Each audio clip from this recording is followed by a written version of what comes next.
on, everyone? It's Phil from Mastercrafted. We're here to talk to you about why you suck at list building. It's okay. I understand. It's not a skill. It's not inherent, and nobody is shouting it from the rooftops. List building is an important part of playing 40K. But whether you're playing it casually for fun, or you're bringing a meme list, or you're going to your first tournament, or you're a competitive tournament player looking to go 4-1, 5-1, or 4-2, 5-1, or 6-0 for the first time, you can win or lose games based on your list building. So I brought on two pros, Beau and Nick, talk about list building, to talk about the decisions they make, and hopefully give you a point or two. That way, the next time you are putting together your list, you are prepared, and when you put those models onto the table, you have a plan going forward. Nick, Beau, really appreciate you guys coming out. And Nick, why don't you just get us started? Give us the background of the factions that you run and then the style of list building that you have going into it.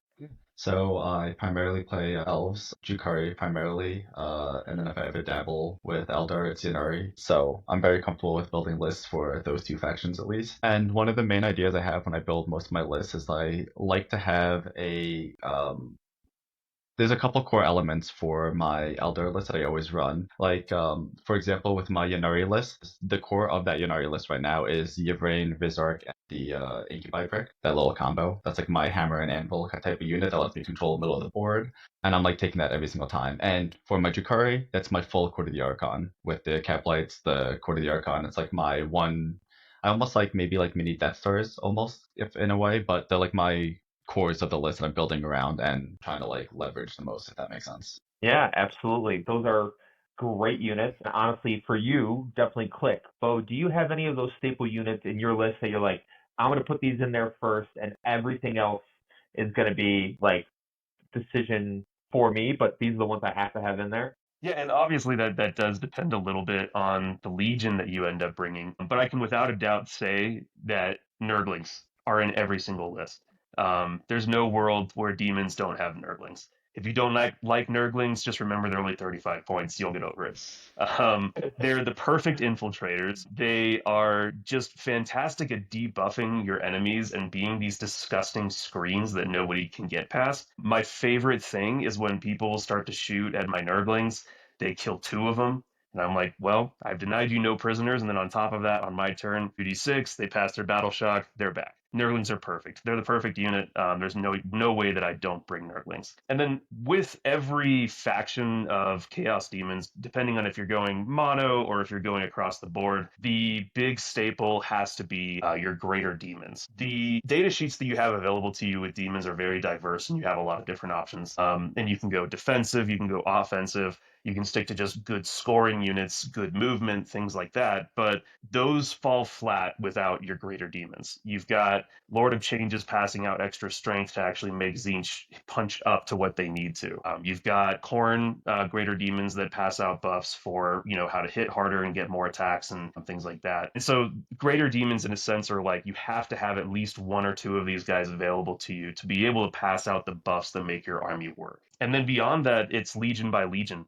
So each of the different legions have options that are really good at scoring, and then some that are really good defensively for holding down primaries. I'll use Blood Legion as the example just because that's what I'm running at the moment, but you can look at Blood Crushers as options to be able to sit on an objective. A squad of even just 3 is 110 points, and they've got insane movement. You've got a reactive move available to you. T7, 4 wounds each. They're really hard to take down, and they can sit on objectives and hold them for your primaries, and you can feel relatively safe that they're there. And then you've also got units like Fleshhounds, which are another staple in a lot of different armies, which is the option to uppy downy something. Now, the great thing about demons is that it's not something like scouts where they don't have deep strike, so I can pull my hounds up and put them wherever I want. On top of that, they've got a 12-inch movement if I don't want to try and pull them up for deep strike. They're relatively defensive by having 2 wounds each, which is pretty great. So yeah, you kind of have options like this available in each of the different legions that help you hold down primaries and hold down secondaries.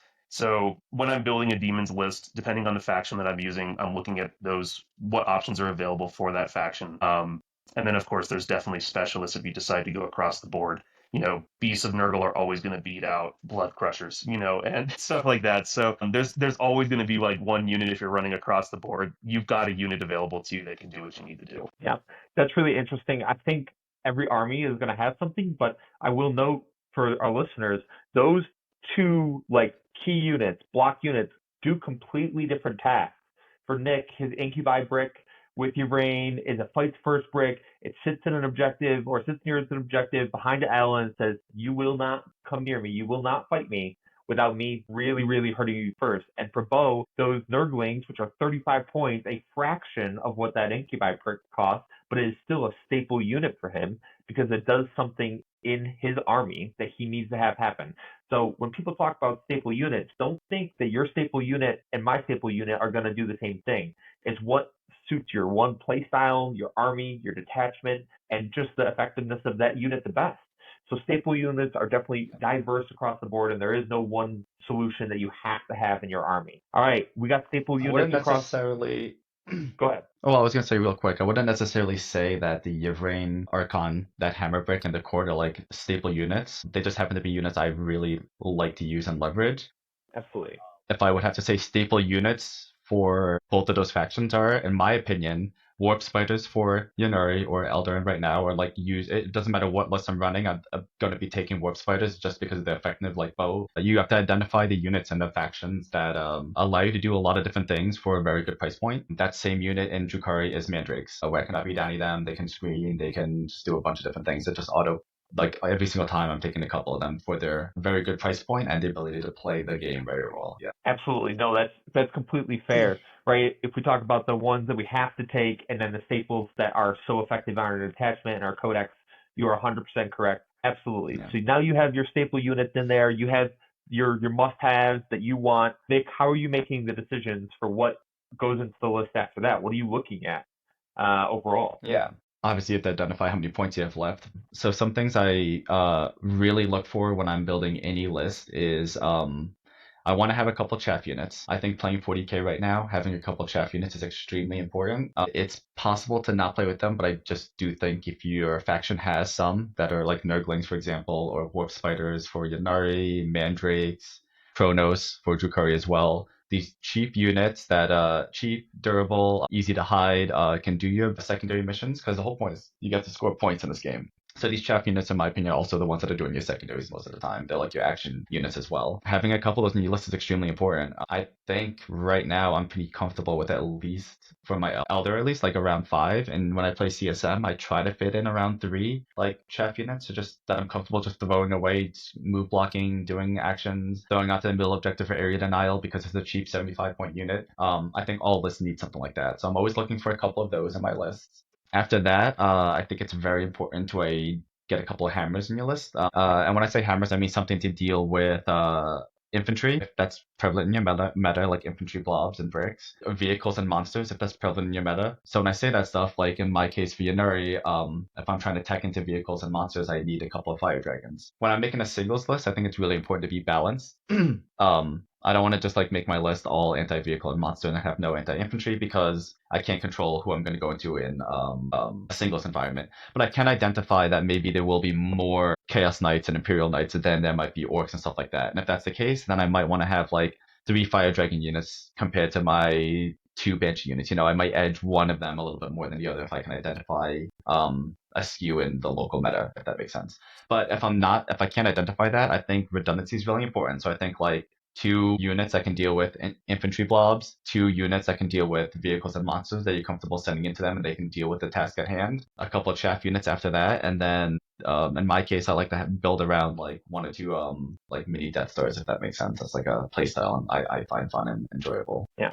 No, totally makes sense. I get what you're putting down, Nick. Beau, is there anything in terms of when you flesh out a unit, whether it be your Plague Legion or Blood Legion, in terms of what you're running right now, that you look to add on in terms of like prioritizing? Sure. It's a little bit different than situations like Nick has an army that does something very well. It's the movement, it's the killing, it's, all that stuff.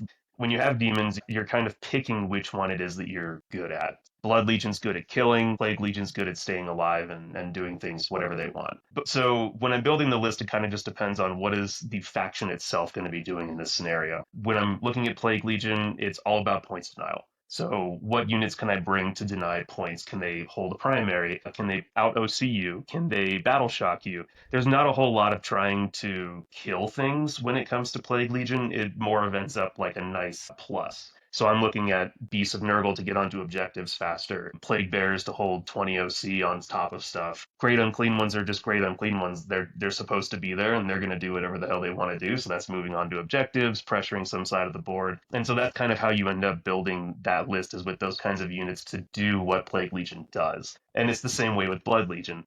I've got my greater demons that hit like a truck and they'll kill whatever they touch. And then I've also got things like blood crushers and fleshhounds running around that hurt still. And they're anti-infantry. They pull in, damage across the board. But then they can also do my actions for me. They can score my points. They can hold my primaries. So with Blood Legion, it's almost like filling in the hole. It's like you can't get too kill happy. You have to have some sort of a middle ground and say, no, we're done killing over here. The rest of your list is for scoring points. You know what I mean? So. Oh, that completely makes sense. And I'm going to bring up something that I've been dealing with in terms of list building. Maybe you guys can give me some thoughts. So I have two very uniquely different armies right now that I'm competing for taking the teams. I have my Custodies, which are elite infantry, right? Like it is max effectiveness in every unit, but my quote unquote chaff is few and far between. It is Sisters of Silence, really. And if I can get my hands on some other inquisitorial agents, maybe it's some of those. But as a whole, my chaff is very few and far between. It is not incredibly tough. It does have some cute abilities like Witch Seekers. They'll force you to take a battle shock. They get access to the +1 to hit and wound, but they're not necessarily super durable. But everything else in my army is obnoxiously durable. And the problem is I'm spending so many points on those things. Sometimes it feels kind of bad to have them do an action when I would much rather them having them go up and kill something, right? So it is a balance there of trying to find the number of Witch Seekers or Sisters of Silence that I'm going to take in combination of whatever else I'm going to do in my army. And I only have like 9 to 11 drafts in some of these lists, so it's like very, very low. But then I look at my Gene Stewart cult, which I am still very high on Final Day. I still really enjoy running them. I'm still very effective with them. But my drops are like 21 drops in Final Day. And that is, I score whatever I want, however I want. The units aren't incredibly tough. They don't all necessarily even able to kill something, but they will score me points and they will deny you points and screen you out. So those are two completely different armies and play styles and all those things. But if you were playing an elite army, like, is there a number for the amount of chaff that you'd be okay with? Like, is it 5, 1 to lose every round, or is it less than that? No, I think it gets a little bit deeper than that. I mean, if you want to play one of those armies at a really high level, I think you have to be comfortable with looking at all the secondaries and identifying the high scoring ones that you are comfortable doing with your elite army, if that makes sense. I think you have to identify the ones you're going to be throwing away most of the time. There's going to be some secondaries that you just can't afford to be doing because, like you said, you can't just be throwing 500 or whatever, 300 points of your army into chaff when you really want to be using these other units for stuff. But I think if you can build a list that's comfortable throwing away a couple of the low-scoring secondaries that require actions like recover 3 points with 2 units doing that, if you just throw that away every game and you're going to, and you're comfortable making sure you get maybe contain off because you just keep one of your durable units on the edge of the board. That's a big high-scoring one. You could just identify the key secondaries to keep you closer, throwing them away, and then maybe leveraging your CP later on, knowing that you're going to be maybe throwing more secondaries and other factions away. And you bring up a very good point there. You have to be willing to sacrifice those secondaries, but you also have to find a way to make that up because you either have to deny primaries from your opposition or you have to be able to deny secondaries that they are attempting to do, and you have to be able to do that at an effective level. When I build Custodies, right, the way I've been building them recently has been quite a few bricks of Custodian Guard, quite a few bricks of Wardens. Those guys who play champs and Custodian Guard mean that I can actually sit on the center with a lone op unit and say, okay, well, I'm going to deny you for area denial, or I have this reactive move that I'm going to be able to move more guys on there and deny area denial, or I'm going to be able to get onto your home and I'm going to really push and make sure that I'm going to deny primary. I'm going to force you on your natural to try to fight me on multiple fronts, and it's not going to work because I'm more effective on multiple fronts than you are.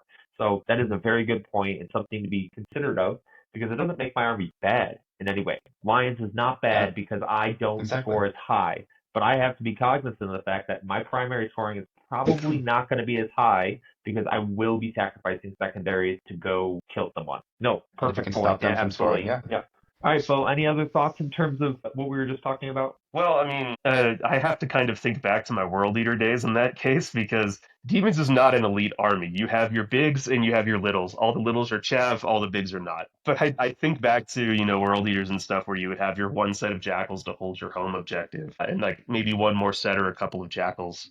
Or not jackals, chaos spawn to be able to like go out and do other things in the middle of the board. So that's almost like a luxury, it seems like, like to have these options inside of an elite army to say that I can throw some unit away just to score points for it. Whereas in other cases, like you were talking about with GSC, it's just everything is that, kind of sometimes feels that way with demons. It's just everything is a scoring unit. I don't know what you're talking about.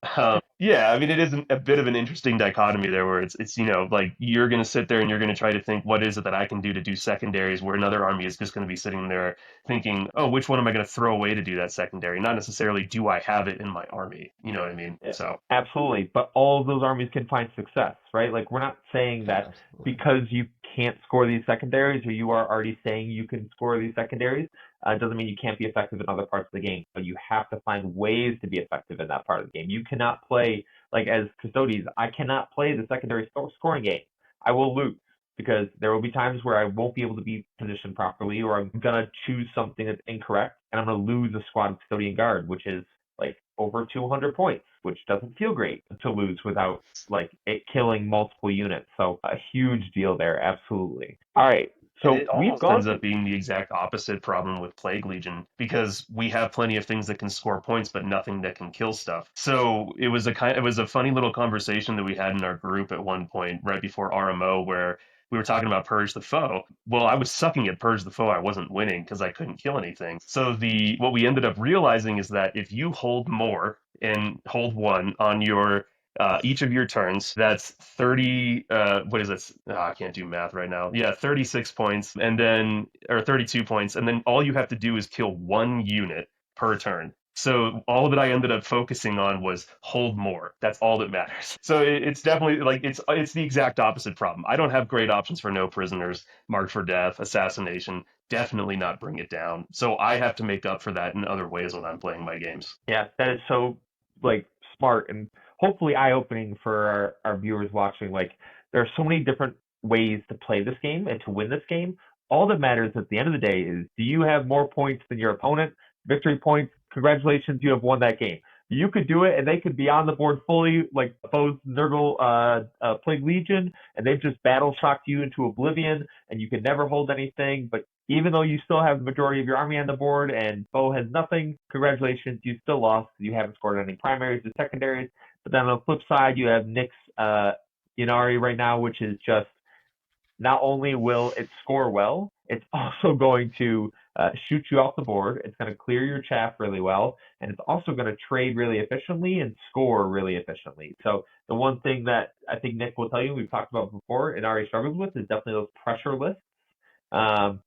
In terms of getting in their face. So there is weak points there. But I will say, as we go into the next part of this, is we've talked about building a list, and we haven't once talked about the mission pack. We haven't once talked about terrain.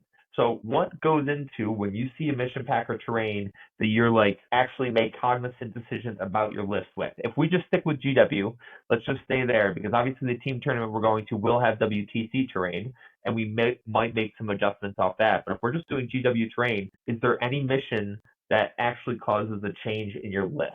Changes in my list. I don't change my list so much for the mission these days. I think I change my deployment up more so for the mission and how I want to go about like my macro strategy for the actual game plan for the actual mission itself. But I think maybe if I ever saw a really crazy terrain layout where I couldn't fit for example, if I was running multiple transports because I thought they were really good at the moment, and I wasn't able to fit my transports into a deployment zone because the mission pack was like search and destroy, and I would have just been pinned in and jailing, like creating like a parking lot for myself, then maybe I would like debate taking some transports out. But at the moment, I only have one or two in most of my list that I've been running, so that's like maybe my one consideration is if I would be like pinning myself in my deployment because of like search and destroy potentially. RMO did have 3 search and destroy rounds. Yes, right in a and row. that was like one great example that maybe I would have, if I was running multiple wave serpents, I would have been like, Yep. "Oh, maybe I need to go down to 1. I was at 1, but if I was at 2, it would have been day 1 would have been rough. Yep. It would have been not fun. Well, we don't see that often. We don't see Yes, back-to-back correct, same correct, deployment rounds. exactly. That was very, very strange, and I'll be Exactly. honest. I hope we don't see it again because I don't like And that's that. kind of why I like to keep my list a little bit more balanced because we don't usually see that. So if that is becomes more popular, then maybe I would start like, if I search and destroy for all 3 days day one, I might consider like if I was playing Drukhari, then I'd be like, we're taking 3 beast packs automatically no matter what day one, if that makes sense. If my faction Yeah. had something to do that. Yeah, exactly. Yeah. What about you, Beau? Yeah, I mean, similar to Nick, it doesn't really change so much the army composition because, like I've kind of talked about with demons, it's you have to have what you have to have, and so there's not a ton of variations that you can do. Nurgle only has like 6 units to choose from, so you kind of just use what you got. But in that same sense, though, the parking lot situation is where demons gets a little bit hung up. Having all those big monsters on the board that technically can't go through walls without some help is a little bit difficult. But we have an excellent way to get around it, which is deep strike. So the biggest thing that it changes is that if there's different terrain layouts or if there's different boards that I end up on, then I am trying to decide what's going into deep strike versus what's starting on the board. In some situations, like search and destroy, I can't put even like I'm putting like 800 units or 800 points of units inside deep strike, because there's just nowhere to put them on the board without leaving them completely exposed. So yeah, it's for me, it's definitely more about how much is going into deep strike versus how much is starting on. No, I think Actually, that's one perfectly interesting fair. thing Yeah. No, no, no. It's an interesting thing to think about for the upcoming teams event that we have, or even in singles. But GW has a little bit more open layouts. But whenever WTC gets involved, sight lines can get much tighter with WTC layouts. So I need to look at see this upcoming map pack. I'm going to see the layouts, and if half of them end up being really tight with the sightlines, I was debating bringing potentially a 10-man brick of Reapers and strat reserving them because they're a really nice 48-inch range, get a sightline on whatever good part of the board and just blast away at stuff all game. But if it happens to be like not the greatest sightlines on 3 or 4 of the options, I'm potentially going to be splitting them to 2x5s to get better sightlines on multiple sides of the board and not have this one 10-man brick that can't see as well as if it was on GW, if that made sense. So that's actually those. I haven't really thought about done this often, but this upcoming teams event, I might be debating switching that 10-man to 2 and 5, based on the terrain layouts. Yeah, absolutely. And terrain layouts significantly matter. For those that may have never played in a teams tournament, first of all, strongly recommend it. If you ever get the opportunity, teams is incredible. It's a great way to play 40K. Nick and I, we obviously play on the same team, and we've brought Beau here, who plays for the Thunder Clickers down in Colorado Springs. Teams is so interesting because you are trying to line up not only the correct matchup, but you also are competing for boards. So the boards are determined by the first selectee and then all the way down. So you have to work with your other teammates to make sure that one, we aren't overloading one style of board that we all want, right? And then we don't get it, or only one person gets it, and then everyone else is stuck with bad boards and stuff like that. So it is definitely something you're cognizant of when you're putting together 8 players that are all trying to play 40K like together on the same side. It's definitely interesting there, and teams. That's why it's such a fun format because you have to think about those things. So overall, you guys have built the basics of 2 great lists, and terrain and map packs actually didn't play a big part of it. It sounds like, just from my perspective, what matters most is what's actually going to be winning you points. So it's what you're going to be winning secondaries with, actually scoring points with, and what are you going to be doing primaries with, right? How are you going to hold objectives? Do you have sticky objectives? Is that a part of your army? Is that something you're willing to pay for? Do you have a reactive move at the end of the shooting phase to get on there and score primaries? Yes, no? You have to find ways around that. Is there anything else when you guys are building lists or like must-haves for your detachments or your armies in general? Because everyone's are going to be different. Yours are not going to be the same as Nick's and Beau's. Nick, what about you? Is there anything that you're thinking about when you're building these lists that you kind of just like, yeah, I got to find space for this? Because we already talked about the bricks, the must-haves. Is there anything else that you gotta have? I think I mentioned it before. I think it's identifying because you said the game is about scoring points to win the game. Like you win by having more points than your opponent. Like doesn't matter if you. I mean, tabling them could help you score more, obviously, but the whole end goal is to whoever's more at the turn 5 wins. And at least for my elves, I really try to identify in any army the really efficient units that can score points well. So like the warp spiders right now, when you're able to just make a unit fly can fly 24 inches and just be anywhere within a 24-inch bubble. Or 26 with a token. You can overwatch it. Like a unit like that, it's impossible, honestly, really impossible for me right now not to keep 3 of them in every list for 95 points. They just do the game so well. They have shooting to help into like maybe an enemy's chaff, which is like a dual purpose. It's not just going out and doing nothing else. It can move block on top of, just being where it needs to score secondaries. Just can't leave home with that. I think there's something to be, on top of that, there's something to be said about always having one unit on your home objective to hold it and to screen your backfield. We forgot to mention that before. I strongly believe it needs to be at least a 5-man sized unit. Anything less than that, I don't think it can cover enough of your backfield to hold home. Like be holding it and screen out your backfield, if that makes sense. So 5 plus, really important. I try to identify like the cheapest, like right now in my Yunari, I'm running 5 Rangers. That's an infiltrating unit that people are normally sending way out in the front to screen it. That's on my home. It's 5 models for 55 points that I can just sit there. If you have indirect, sure, whatever it's just like super cheap. For Drukhari, same thing. I'm sitting racks. All my lists right now have a 5-man unit of racks, 55 points, I believe they are also. So I'm just identifying like the cheapest thing I can find and throwing it back there if I can. CSM, it's like cultist, whatever the case is. So after that, I think it's also really important to have one infiltrating unit, just because some lists in the game really pry on infiltrating a lot of stuff in the front of the board, or they have a bunch of scouts. Either or, you want to be able to counter that gameplay by winning the roll-off and dropping one infiltrate unit in the middle of the board so you can just stop them from doing their shenanigans. Because there is a whole play before the game even starts in deployment of infiltrating and stopping scouts at a higher level. So one infiltrating unit's like a must take, I think. That and one unit to hold you home. I don't think we mentioned that before, but every list I take has two of those units if I have the option to. Like a no-brainer for me. I always take one of those. Absolutely. And I could say that for your casual list or for your super competitive list, you probably should have those two things because it's just going to help you play the game better. Beau, anything else? Yeah, I have to agree. No, I mean it's funny because that topic touches on my 2 favorite units, which is Nurglings and Plague Bears. So Plague Bears are fantastic at holding your home field, and Nurglings are fantastic at infiltrating. So.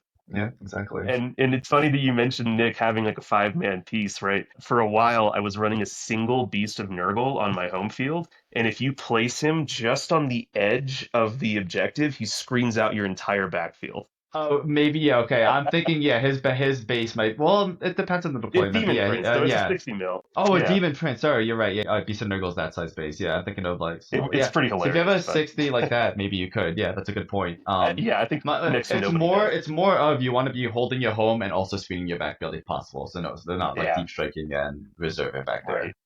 For one cheap unit if you can. Yeah, exactly. Otherwise, the only other things that I really are like auto includes for me is my favorite part of the game is buff stacking. So having multiple units that can stack a buff for something else to do really well. I think that's really why I love demons and that's why I love Tyranids, because they just have all these units that you can just, if you bring them all together and they do exactly what they need to do, then you hit like a truck for no reason. So that's a lot of fun. I like to try and think about those kind of things when I'm building lists. With my Drukhari too, I guess one thing, some armies just have key units that you should identify that get your whole game plan working. You should never leave home without 1 Chronos minimum. It gives you the pain token regeneration. Pain tokens are your army's rule. It's an extremely strong army rule. And there are moments where I literally have 1 pain token with Drukhari, and then I just re-roll it into like 6 units having re-rolls that turn that weren't supposed to, and I just spike damage. So for that type of army, if you can identify 1 unit that can just spike your army's rule or something like that, like a buff essentially, something like that for cheap, it's really strong sometimes. Almost like an auto pick. Yeah, exactly. Yeah, I mean for Custodies, it's right now in Lions, it's Custodian Guard, right? I have +1 to hit, +1 to wound, and I'm always taking Curia Draxus. That unit, even though its shooting is strength 4 -1, 2 damage, when I have +1 to wound, even on your strength 12 obnoxious thing, I'm still wounding you on 5s.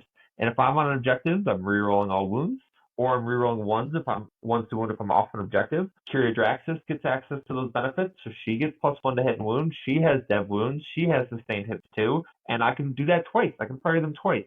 So I'm never leaving home without Custodian Guard and Curia Draxus and Lions. It will not happen. You will not see me run a list without it. If you want a purview of what list I take in terms of Custodians, you can guarantee that unit will be there. It is too good. It is too good in that detachment. I will never not take it. It's kind of like the court for Drukhari. It just leverages the stratagems, the rules, and all that stuff so well that it's so hard not to run it because you're just getting so much value out of it if you use it correctly. Correct. And for those that might be like, oh, that's meta chasing or anything like that, you are right in the sense that we are trying to play good units because we are trying to win games and we're trying to do so with good units. You can play those things and not meta chase as long as you are making choices in other parts of the game to, if you're trying to tone yourself down for a friend that's playing for the first time, or you're not trying to play something as competitive when you go to your local game store to play someone for the first time, you are perfectly capable of doing that. All we are offering to you is, one, there's a lot of tools in here that have nothing to do with meta. It is just about playing the game properly. And two, we are giving some really iconic units that we like. I know people that don't want to run Curia Draxus and Custodian Guard. I think those people are insane, but they can. And I could say the same thing, Beau, I'm sure, can about units that he likes in his Plague Legion and Blood Legion, and Nick especially in Dark Eldar or Drakari and Ynnari, right? There are people that are adamant about certain units that he, I know, doesn't like or run because they don't fit his playstyle. They don't fit what he wants to do, and he doesn't fit the plan for his game. So all of those are going to be different and unique for each set of players. So super important. Okay, I feel like we've given people some great tools to get ready to play the next game of 40K. Nick, is there anything you want to end with? Any final notes for our listeners, just so they have a good idea going into list building what they're going to do? Yeah, I think once you identify a nice game plan, or that doesn't have to be a nice game plan, a game plan for your list, I think it's really important to get a couple of reps with your list and try to really dial in that game plan before you start making drastic changes to it, because sometimes it takes a minute for like the general strategy to click, feel out how the units are supposed to be leveraged, the order you're supposed to send them out, deployment could have been wonky the first couple of times, and you make these big changes and the list might have been pretty good to start with, and then you're making these big changes before you even got a chance to really understand how it's supposed to be operating, if that makes sense. I think people change their list too quickly these days before getting a couple of reps. Yeah. When you say game plan, I think that term is used often, but when you say game plan, what I am picturing, and you can tell me if I'm wrong, is like the ways at which you apply units. So like, what are you sending out turn one to go, if I pull this objective, what am I sending out there to go do it? For you, your warp spiders, am I going to send them out turn one to go pick on a screen that's out further, a unit that's on a natural expansion if I'm go first, but I'm bottom of one, right? Am I willing to go out there and trade? Have you made that plan already? Are there any other game plan, like, I guess, points that you're deciding on for Yeah, us to like for understand? example, I can give two examples, like my Ynnari and my Jakari. If I can just go over them really quickly. Like my Ynnari list right now, the game plan's to lock down my natural with a cheap MSU unit, usually screen it out with my war spreads and stuff. Like my goal is to screen out my natural and not let my opponent get to it, and have a very good control of the middle objective with my Incubi brick. Like that's the gameplay. That Incubi brick is the heart of my list. It goes very near the middle of the board, and I can control the middle of the game with the middle of the board with it, if that makes sense, if I put it in a good spot. After that, it's really just like getting my units into the right spots to score secondaries and then deny my opponent a couple of times if I can. That's kind of like my Ynnari strategy. And I have a very specific way I deploy on different maps to do that. Like I know I need to lock down my set. Like I said, my goal is to screen and lock down my natural. So every single game, if I can, I'm gonna infiltrate a unit of rangers 9 inches away from my opponent's deployment zone in front of my natural, so that it's literally screening my natural, like I said, and I'm gonna have another unit of scorpions behind it. Like I have a game plan. Like my turn one is very methodical for that. For almost all my detachments, I have a very strong idea of what I want to be doing turn one. And for my Jakari, it's a similar game plan. I'm leveraging my beast packs to open up pockets of the board to bring my court in. That's like the game plan. That's the overall overarching game plan for my Jakari. Is I'm going to use my beast packs and my great movement with my mandrakes and all the other parts of my army to open up these pockets where I can get really good deep rapid ingress with my Court of the Archon unit, and try to get really good value out of it, like shooting into something, charging into something, and then trying to deny some points in the same turn. If I can do all three of those with my Court of the Archon unit in one turn, that's going to give me a lot of momentum in that game and tempo swing. That's like kind of the game plan for my Jakari. And then after that, I have I'm still going to lock down my natural with the Chronos. I still have a plan of how I want to control my natural, screen it out with the beast packs as well, because my beast packs also let me create a pocket and screen my opponent out move blocking. Yeah, that's like my beast packs are very important for my Jakari to move block and let me hold my natural and then get my court into a good spot. That's like very quickly my two game plans for those two armies. Or lists, I should say. Yeah. So let's talk about yours, because I think it's rather interesting, because you and I just played a game. That battle report's going to be coming out shortly, but we talked about the game plan that you had in that game, and then how you could change it based on the missions. Like for you, going into that game, your game plan for your Plague Legion list, how did that feel and what kind of decisions did you make regarding your game plan? Yeah, I mean, my game cam got screwed across the board on that one, but it still played out decently. So the way that Plague Legion works is that I'm here to deny you points and to basically keep you from doing what it is that you want to do, and try to battle shock you when you've gotten to the point where you are doing what you want to do. So the typical idea is, if you're looking at, the deployment zone, is I have one great unclean one that's going to move on to the natural, one that's going to stage up somewhere between the natural and the center, and then everything else just kind of follows suit, because those are my buff pylons. So we see where those units are going to go based off of where my great unclean ones end up. So the problem was, I kind of got baited out into the middle with one of my great unclean ones. He failed to kill a singular captain model along with a soul grinder over 2 rounds of combat. That was fun. And then my natural ended up getting just molested by guard. So I had a great unclean one on it. It didn't matter. He couldn't out OC that brick. My plague bears that were nearby just immediately died.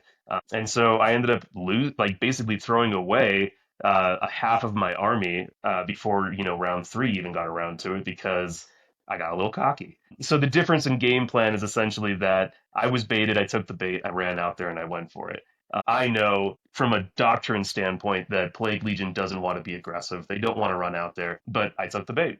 So it's kind of like this weird understanding of what it is that your army does and how it does it well, and remembering that as you're making moves in every turn. So you don't take the bait if you can't kill the bait. And so things like that. There was a couple of differences in deployment that could have happened as well, just to make sure that I had the resources go where they needed to go and pressure the parts of the board that I should have been pressuring. And so, yeah, I mean, playing against Phil is always a lesson. So that was a big lesson. Coming off of 5-1 at RMO, I told him before we did our game that I need to be humbled, and I got humbled. Yeah. You touched on something that's going to be in our next video. Next thing we're going to do is we're going to go over deployment, because if we talked about list building, the choices you made, the next step that you'll see people make mistakes on, and I think you both have seen this over and over again, either with your own games or playing against someone where they realize probably turn 2, turn 3, like, oh shit, I deployed incorrectly. I have screwed myself. I've either move blocked myself or I've prevented this thing from happening. Like, deployment is a game in and of itself, right? The decisions you make with infiltrate, as Nick said, the decisions you make with scout, and what units you put on what objectives, right? Simple mistakes, like, are you infiltrating units on objectives to give up overwhelming force turn 1? That's silly. That's dumb. I have Against never world eaters, sometimes I will. If it means screening them out, maybe. Exactly. If it means stopping all 3 scout moves, then probably.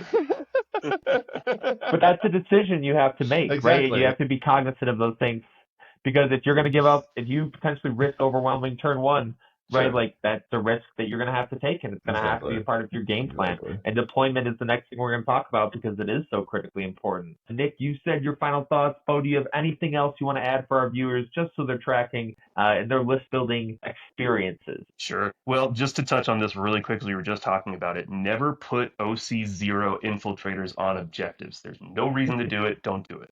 If you have Nurglings, keep them off objective. They don't belong there. But, and Nick talked a lot about really some great stuff, and so have you, Phil. So I don't really want to dive too deep into like other topics. I really just want to say to the new community, the veteran community, play what you want. Play what you think is cool. Play what you think is... If you don't have any passion for what it is that you're putting on the board, you're going to have no reason to ever want to get better. If you want to go out and play Chaos Knights and you want to bring a Rampager, even though nobody in their right mind is bringing that right now, make it work.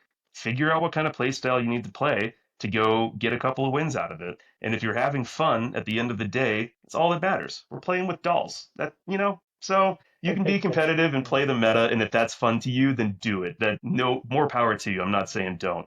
But if you're a brand new player and you're daunted by the fact that everybody that you look at is saying, this unit's really good, oh, that unit that you want to bring is really, really bad, try not to listen to them. Play the way that you want to play. Figure out why it is that unit is bad, or maybe find a way to make it good and surprise a couple of people. There's no bad side of coming up with a list or something that has the units that you want to bring and put on the table that keeps you involved in the game and keeps you passionate. I know, that's a really good point, is that if you find a unit that you like and you use it enough times, and then you build other pieces around it to leverage its strengths, and then if you can find a way to also combo that with your detachment and army rules and stuff along those lines, you can get stuff to work. that might be off meta, but there's faction specialists out there that play their army so much and take off meta units and stuff like that, and they do really well with them because they understand their army so well. They understand how the units are meant to be used. They played with them enough times that they know all that stuff. Yeah. I love that. And I think that's a great thing to end on. Beau, Nick, I really appreciate you guys taking the time to talk about list building. For our viewers at home, hopefully you learned something. Just remember, it really helps us out. Like, subscribe, throw a comment down there. And if you want, join our Discord. Beau and Nick are both faction specialists inside the Discord, and they're more than willing to answer any questions you got. I'm there as well, and if you want to ask me some questions, I'm always standing by. But last but not least, don't forget, victory isn't given, it's forged. Thank you for tuning in, guys. Have a great night.